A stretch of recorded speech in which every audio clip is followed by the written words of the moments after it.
Death has a way of really messing with us, to state the obvious. It fills us with fear, and it challenges our strength, our resolve, our faith. No one really knows what death is like. Throughout the ages, there have been many culturally differing thoughts about what death is like and what happens at death. I have a friend and a colleague who was a chaplain for a children's hospital where many children died. In fact, it was her job to help them as they died.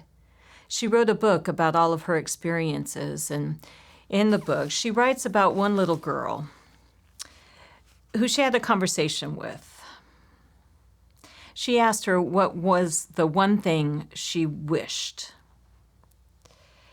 And she looked at my friend and said, "I wish that I don't die." "Are you afraid?" she asked.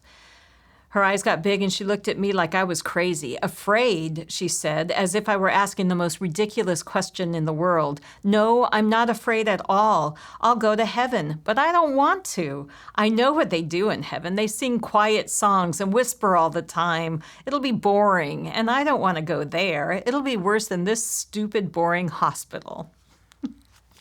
That's one way to look at death.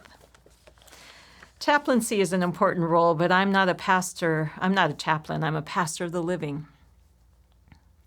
And so I'm curious about what death does to those of us who come near to those dying, for those of us who come near to death but survive.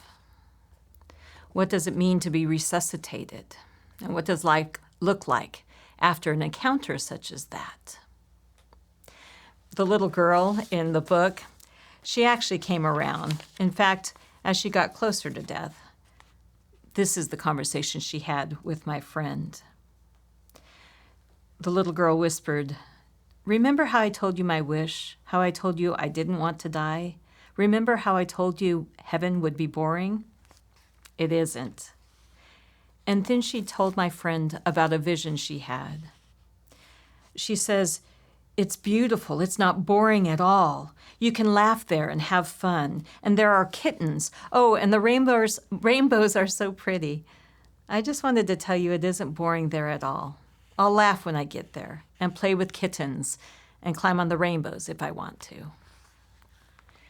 I'm not exactly sure that's the kind of life after death I envision, but I can imagine it is the best parts of life that this little girl remembers. I think that's what death does to those of us who are living.